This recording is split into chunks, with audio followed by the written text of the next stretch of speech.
Nous sommes désolés pour cette interruption, c'était un problème de réseau. Alléluia. Nous bénissons le nom de l'Éternel. Le Seigneur est fidèle. Alléluia. Donc nous allons continuer.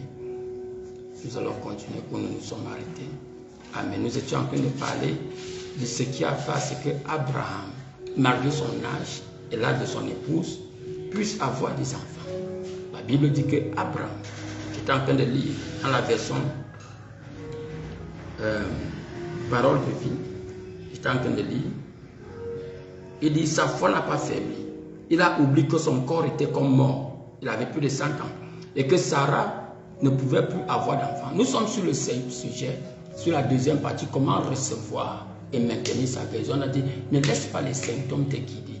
Ne permets pas aux symptômes de prendre le devant, de prendre le dessus, de te contrôler. Alléluia. Ne laisse pas les symptômes, tes symptômes te parler. Donc, et nous avons regardé dans Jonas chapitre 2, verset 9, dans la version française ou verset 8 pour certaines Bibles. Il dit ceux qui se concentrent, ceux qui regardent aux vanités mensongères, abandonnent la grâce qui est à eux. Dans la Bible du semeur, regarde ce que la parole de Dieu dit. Il dit, alors, nous sommes dans Romains chapitre 4, verset 18 à 20. Alors que tout portait au contraire, il eut une confiance, plein d'espérance. Ainsi, il est devenu le père d'une multitude de peuples, conformément à ce que Dieu lui avait dit. Tes descendants seront nombreux. Verset 19. Bien qu'il considéra son corps qui était comme mort, il avait presque 100 ans, et celui de Sarah qui ne pouvait plus donner la vie, sa foi ne faiblit pas. Au contraire, loin de mettre en doute la promesse de Dieu et de refuser de croire, il trouva sa force dans la foi, en reconnaissant la grandeur de Dieu.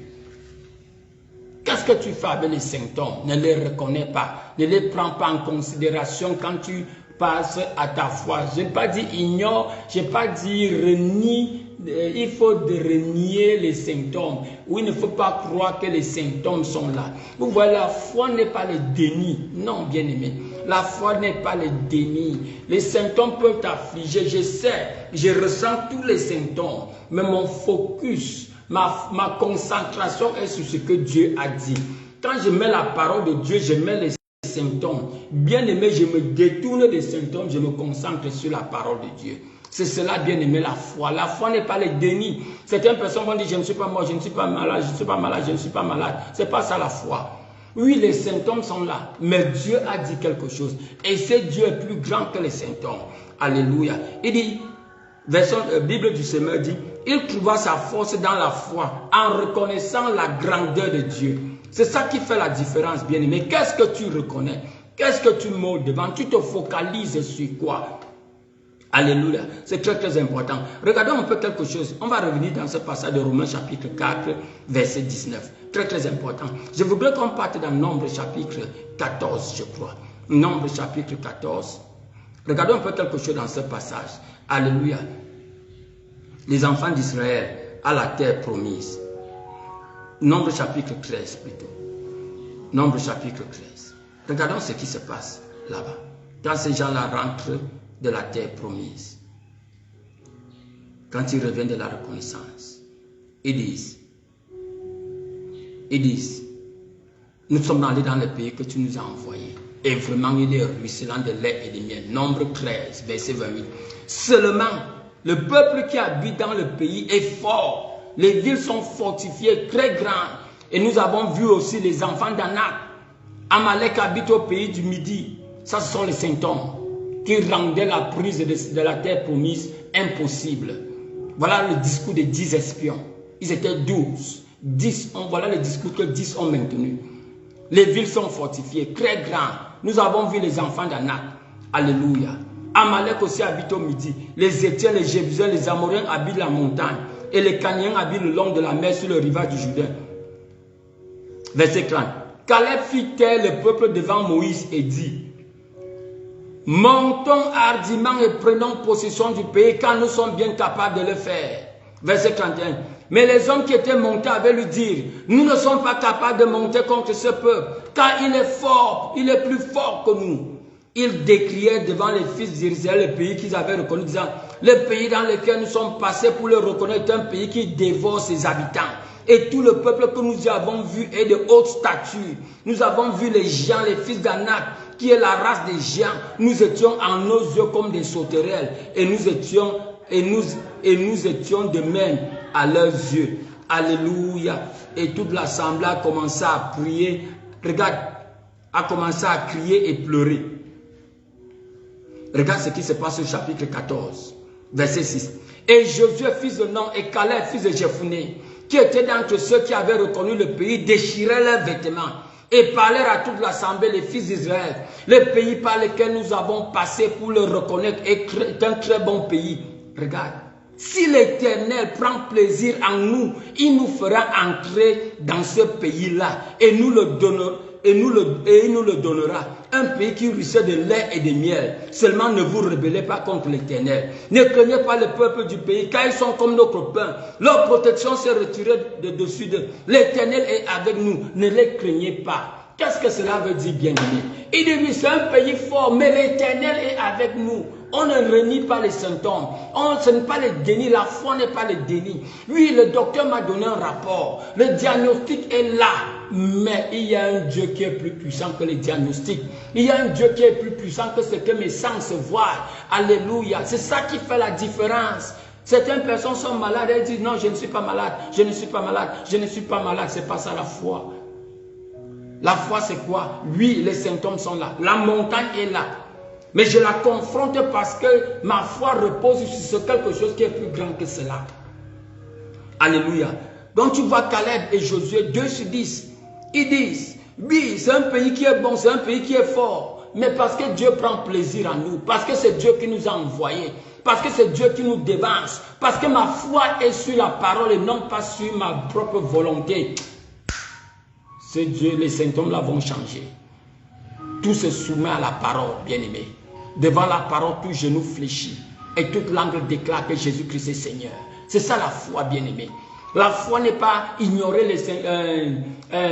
refuser de reconnaître la place des symptômes. Ou bien alors les ignorer. Pensant qu'en les ignorant, rien ne se passera. Comme un peu de ce qu'on dit concernant la tactique de l'autruche. Selon ce que les gens disent, je n'ai pas encore vraiment vérifié cela, je n'ai pas étudié, je n'ai pas fait zoologie. On dit par exemple que l'autruche, qui est l'oiseau qui court le plus sur terre, alléluia, mais il n'a pas le stamina, alléluia, il court très vite, mais sur une courte distance, quand il se sent chassé par un ennemi, quand il est fatigué, il enterre sa tête dans la terre, pensant qu'en ne pas voyant le danger, alléluia, il va éviter le danger. Non, bien aimé, ce n'est pas la tactique de l'autruche. Ce n'est pas l'abandon des responsabilités. Ce n'est pas ignorer les symptômes. C'est choisir de se concentrer sur ce que Dieu a dit. C'est mettre sa confiance, sa foi sur ce que Dieu a dit. Et non pas sur ce que les hommes ont dit. Ou bien sur ce qu'un laboratoire m'a dit. Ou ce qu'un test a dit. Ou ce qu'un médecin a dit. Parce que Dieu est supérieur. Dieu est plus fort que tout cela. C'est ça la foi. Alléluia. Tu dois reconnaître la grandeur de Dieu par rapport à ce verdict médical. Tu dois reconnaître la suprématie de Dieu par rapport à ces résultats de tests. Regarde ce qu'il dit dans la Bible expliquée. Abraham a cru et espéré. Alors que tout espoir semblait vain. Tout espoir semblait vain. Abraham le savait que tout espoir semblait vain. Il devint ainsi l'ancêtre d'une foule de nations, selon ce que Dieu lui avait dit, tel sera tes descendants. Regarde verset 19. Il avait environ 100 ans, mais sa foi ne faiblit pas. Quand il pensa à son corps, il a pensé à son corps. Il était conscient de ce qui se passait dans son corps, mais cela n'a pas affecté négativement sa foi.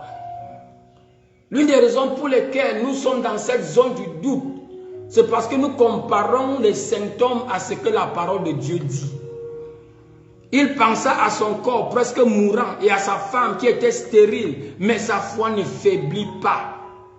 Il ne perdit pas confiance et ne douta pas la promesse de Dieu. Au contraire, sa foi le fortifia.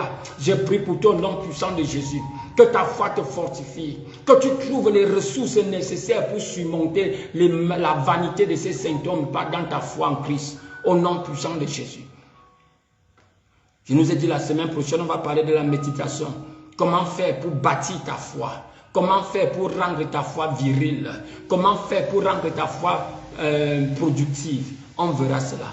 Alléluia. Certaines personnes disent, je n'ai pas de foi, je n'ai pas de foi. Tu n'as pas un problème de foi. Alléluia. Parce que la foi que tu n'es pas ta foi. C'est la foi de Jésus-Christ. C'est une foi qui t'a été donnée. Alléluia. Cette foi t'a été donnée. C'est un peu comme les muscles. Mais tu dois apprendre à exercer ta foi. Alléluia. Nous avons tous les muscles, mais dans des mesures différentes. Mais plus tu exerces tes muscles, plus ces muscles deviennent forts. Alléluia. C'est ce dont tu as besoin concernant ta foi. Seigneur, augmente ma foi, augmente ma foi. Dieu n'augmente pas ta foi.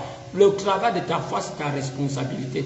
Je peux me mettre là à jeûner et prier. Oh Seigneur, donne-moi les biceps au nom puissant de Jésus. Je prends 3 jours de jeûne à sec, 7 jours de jeûne à sec. Au lieu d'avoir ces biceps bien aimés, le jeûne va même encore m'assécher de plus. Alléluia. Mais si chaque matin je me lève, je m'en vais au gym, ou bien chaque soir, ou chaque après-midi, je commence à m'exercer, je porte les poids, alléluia, de manière croissante. Bien aimé, ces biceps, ce que le jeune n'a pas pu faire, alléluia, le travail à la gym va le faire. C'est ce qui se passe avec ta foi. Apprends à exercer ta foi, apprends à agir sur ta foi. Alléluia. Et tu verras la différence au nom puissant de Jésus. Dans le livre de Romains chapitre, je vais lire dans Parole de vie 2017, il dit, verset 18, il n'y avait plus d'espoir. Et pourtant Abraham a espéré. Oh bien-aimé, il te reste 4 jours à vivre. Il te reste 1 mois. Non, on a enlevé tes utérus, tu es stérile à vie. Alléluia, on a fait les tests, tu n'as pas d'hormones, tu n'as pas de spermatozoïdes. Tu as été, il y a tel problème, tu as souffert de telle infection, ça détruit tous tes hormones, ça détruit tous tes spermatozoïdes. Tu n'arrives plus à ovuler. Mais tout ça, ce sont des rapports médicaux. Mais il y a un Dieu qui est plus grand que ces rapports médicaux. Et ce Dieu va se manifester dans ta vie. Au nom puissant de Jésus. Les livres saints le disent. Ceux qui vont naître de toi seront nombreux. Regarde ce qu'il dit, verset 19, Parole de vie 2017. La foi d'Abraham est restée solide. Pourtant, il avait à peu près 100 ans. Et il le savait. Et Abraham le savait. Il le savait. Son corps était déjà comme mort. Et Sarah ne pouvait plus avoir d'enfants. Sarah avait laissé la zone de la ménopause depuis longtemps. Devant la promesse de Dieu, il n'a pas manqué de confiance. Au contraire, sa foi l'a rempli de force. Que ta foi te remplisse de force. Que ta foi te rende audacieux. Au nom puissant de Jésus. Alléluia. Donc quand on nous dit de ne pas laisser les symptômes nous parler, alléluia, ne laisse pas tes symptômes te parler. Qu'est-ce que cela veut dire? Nous n'ignorons pas les symptômes, mais nous ne permettons pas que les symptômes prennent la place de Dieu. Nous ne permettons pas à la voix des symptômes de décider ce que nous allons faire, surtout quand c'est contraire à ce que Dieu a dit. Alléluia. Bien aimé, c'est ça le combat de la foi. C'est ça le combat de la foi. Alléluia. C'est ça le combat de la foi. Garder la position que Dieu t'a donnée. Ne pas permettre aux symptômes de te faire reculer. Au nom puissant de Jésus. Alléluia. Donc pour guérir, il faut que la vérité de la guérison soit plus réelle que les symptômes physiques. Les vérités de la guérison doivent être plus réelles que les symptômes physiques. Alléluia. Donc c'est ce que tu fais à travers la méditation. À travers la méditation. Quand tu médites sur la parole, alléluia, tu es en train de nourrir ton esprit. Tu es en train de fortifier ton esprit. Pour que la vérité de la parole devienne plus grande et bien aimée que le retour, que le feedback, que les symptômes te donnent. Alléluia. Donc c'est ce que tu as besoin de faire pour ta guérison. Et pour pouvoir maintenir la guérison bien aimée, même quand une fois que tu es guéri, la bataille n'est pas finie. Le diable va revenir parce qu'il n'a aucune intention de te laisser garder ta foi. Alléluia, il va tenter de te tromper pour te faire renoncer. Alors comment est-ce que tu peux perdre ta guérison? 2 Corinthiens chapitre 2 verset 11. Afin que nous ne soyons pas si convenus, c'est-à-dire cédés, trompés et éblouis par Satan, car nous n'ignorons pas ses desseins. Alléluia. Il dit qu'il ne faut pas ignorer les stratégies du diable. N'ignore pas les desseins du diable. Alléluia. Pour que tu ne sois pas séduit, ni trompé, ni ébloui. Tu sais, quand tu es ébloui, tu ne vois pas bien, tu commences à faire comme ça. Le diable peut t'éblouir par des raisonnements. Il va vouloir te tromper par ses méthodes, par ses stratèges. Alléluia. Pas ses buts malsains, ses idées, ses calculs, ses préméditations. Alléluia. Et pour ne pas faire le jeu de Satan, quand nous savons bien où il veut en venir, est-ce que tu sais bien où le diable veut en venir dans ta vie? Bien-aimé, le diable ne veut pas juste te rendre malade. Où il va en venir, c'est ta mort. Il vient pour voler, tuer et détruire. Il veut ta mort, il veut détruire ta famille, il veut détruire ton héritage, il veut détruire ton capital. Ne le lui permets pas. C'est pour ça que la Bible dit résiste-le dans la foi. 1 Pierre chapitre 5 versets 7 et 8. Le diable comme un lion rugissant rôde. Il cherche qui dévorer. Il cherche qui dévorer. Tout le monde n'est pas dévorable. Et il dit résiste-le dans la foi. Dis-lui non Satan, tu ne passes pas. Tu ne passes pas. J'ai été guéri. Je sais ce que Dieu a fait pour moi. Sur la croix c'est chargé de tous mes péchés. Sur la croix c'est chargé de toutes mes maladies. La punition qui me revenait est passée sur lui. Je refuse d'être puni. Je refuse d'être malade. J'ai été guéri par ses meurtrissures. Son corps a été déchiqueté par ma guérison. Son sang a été versé pour ma délivrance.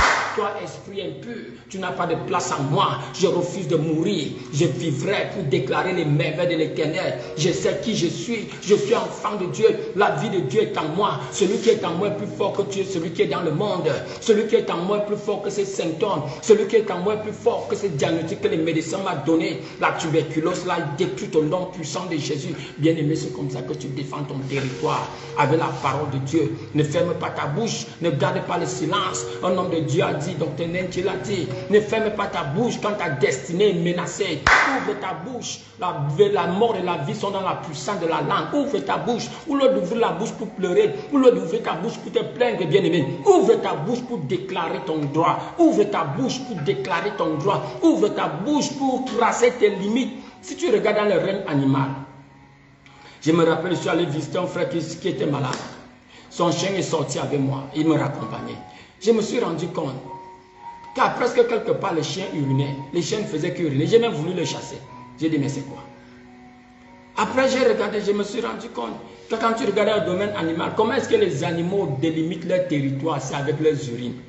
Alléluia. C'est avec les urines. Et quand un autre animal de la même race veut traverser ce territoire, il renifle ses urines, il sait que non, ça c'est zone interdite. C'est ce que tu fais avec tes confessions et tes déclarations. Tu délimites ton territoire. Tu dis au diable, notre espace, ce territoire ne t'appartient pas. Tu n'as pas de place ici. Avec tes déclarations, comme sont puissantes les paroles d'un roi. Alléluia. Béni soit le nom de l'Éternel. Il dit, ne laisse pas Satan prendre l'avantage sur toi. Nous connaissons en effet trop bien ses mauvaises intentions. Le diable a des mauvaises intentions. C'est pour ça, bien aimé, que les symptômes vont commencer à parler plus. Alléluia. Parce que le diable n'a pas de puissance sur toi. Il a été dépouillé. Il a été dépouillé, vidé de sa puissance te concernant. Alléluia. Mais il a encore ses méthodes. Il a encore ses stratèges. Alléluia. Il a ses mauvaises intentions. Donc Satan va avoir de faux symptômes pour tenter de te faire accepter que la maladie là n'a pas changé, que la prière là n'est pas effective. Alléluia. Et c'est pour ça que plusieurs personnes, dès que les premiers symptômes commencent à venir, tu dis, je pensais que comme on avait imposé les mains sur moi là, je pensais que la maladie est partie. J'ai cru que quand j'ai fini de déclarer, comme la douleur là a disparu, je pensais que c'était fini. Oh, donc c'est encore revenu. C'est comme ça que nous recevons, c'est comme ça que nous ouvrons les portes au diable. J'ai écouté l'histoire, c'est dans l'un des livres de Smith Wigglesworth. Il parle d'une femme qui avait un gros goitre, qui est partie dans une réunion. Elle a prié, elle a basé sa prière sur le livre de Jacques chapitre 5. Y a-t-il quelqu'un malade qui l'appelle les pasteurs qui vont prier, vont loin avec lui. La prière de la foi va la guérir, Dieu va la relever, même si elle a commis des péchés, nous serons pardonnés. Alléluia. Quand on lui a fait la prière avec l'huile, alléluia, elle est venue témoigner qu'elle a été guérie. Parce que la Bible le dit, alléluia. L'année d'après, elle est revenue à la conférence, le goitre avait augmenté. Elle est venue témoigner que l'année passée, elle était malade, elle est venue, on a prié sur elle, et elle a reçu sa guérison. La première fois qu'elle a témoigné, tout le monde a applaudi, tout le monde a dit alléluia. L'année après qu'elle est venue témoigner, alléluia, il y avait les gens qui voyaient le goitre, alléluia, et ils disaient, mais comment elle peut parler de guérison quand le goitre est encore là? Ça a même encore augmenté. Le leadership l'a appelé, on a dit la sœur, c'est d'embarrasser le nom de Dieu. Comment tu peux venir témoigner quand tout le monde sait que tu es encore malade? Alléluia. Elle dit non, on a prié pour moi, j'ai reçu ma guérison. Je sais que Dieu m'a guéri. On lui dit non, tu n'es pas encore guéri. La troisième année, elle a voulu témoigner, on lui a refusé le micro. On a dit non, tu ne peux pas témoigner. C'est d'embarrasser le Seigneur et nous embarrasser. Elle est rentrée à la maison, elle s'est mise à pleurer. Elle dit, mon Père, Seigneur, moi je sais que tu m'as guéri il y a de cela 2 ans. Quand on m'a oué selon ta parole, moi j'ai été guéri. Mais tes enfants ne veulent pas que je témoigne pour glorifier ton nom. Parce qu'ils se laissent tromper par ce qui est accroché sur mon cou. Alléluia. Prouve-leur menteur, mon Père. Dans le témoignage, vous dit qu'elle s'est réveillée le lendemain. Le goitre avait disparu. Alléluia. Le problème était, elle n'avait plus ce problème. Alléluia. Pourquoi? Parce qu'elle avait dépassé la zone de symptômes. Elle s'est concentrée sur la parole de Dieu. Elle a reçu la parole. Alléluia. Et elle a marché dans la conscience de ce qu'elle avait reçu. Donc tout ce qui se passait sur le goitre n'était plus son business. Parce qu'elle a considéré dans la parole de Dieu plus honorable que les symptômes. C'est ça la marche de la foi, bien-aimée. C'est ça la marche de la foi. Je suis sûr que le goitre pesait. Je suis sûr que quand elle se lavait, ça la dérangeait. Alléluia. Sûrement, elle avait peut-être des problèmes quand elle buvait de l'eau. Mais elle a considéré Dieu plus fidèle que ce goitre, que ce que le diable voulait lui faire croire. Alléluia. Elle a gardé son focus sur la parole. Alléluia. Pendant 2 ans. Mais pour elle, elle avait déjà reçu sa guérison. Parce que la Bible dit dans le livre de Marc chapitre 11, verset 23-24. Je veux prendre le verset 24. Quand tu crois, quand tu pries, crois que tu as reçu. Et tu le verras s'accomplir. On ne reçoit pas quand les symptômes sont finis. On reçoit quand on prie. On reçoit quand on prie. Les symptômes, qu'est-ce qu'on fait des symptômes? Ce sont des vanités mensongères. Ce sont des stratégies que le diable utilise pour te garder dans le domaine du physique. Mais nous sommes des esprits. Alléluia. Praise the Lord.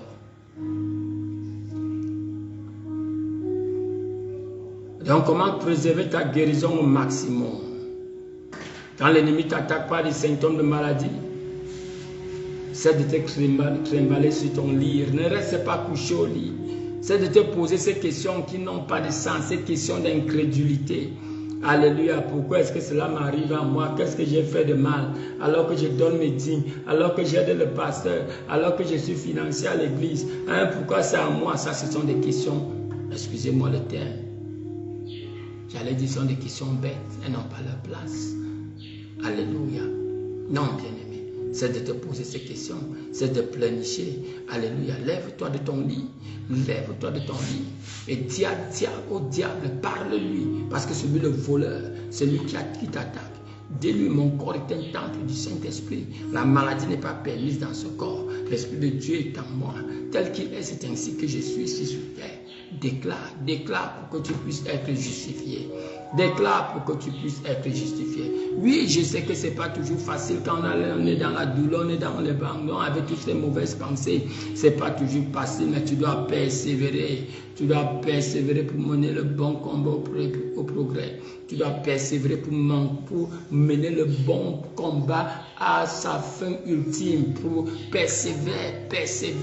Bien aimé, le diable est très fort dans la lutte, dans, comment on appelle ça, dans les prolongations. C'est à ce moment que tu dois être très attentif. Alléluia. Tous les jours, Job a dit dans Job 14, verset 14, tous les jours de ma détresse, tous les jours de mon affliction, j'attendrai jusqu'à ce que mon état vienne à changer. Je refuse de bouger. Tous les jours, j'attendrai jusqu'à ce que mon état vienne à changer. Alléluia. Jésus se charge de tes maladies. Il se charge de tes infirmités. Il se charge de tes péchés. Comme Jésus est Caleb, Dieu est avec toi. Et parce qu'il est avec toi, rien n'était impossible. Au nom puissant de Jésus. Alors je prie pour toi, que le Seigneur mon Dieu te fortifie dans ton homme intérieur.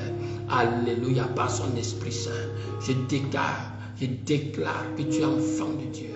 Tu es enfant de Dieu. Tu es enfant de Dieu. Au nom puissant de Jésus. Amen. Alléluia, béni soit le nom de l'Éternel. On a un autre rendez-vous bien aimé à 11h la version anglaise. Alléluia. Et demain 8h on continue avec la version française. Que le Seigneur te bénisse au nom puissant de Jésus. Amen. À demain bien aimé. Shalom, shalom.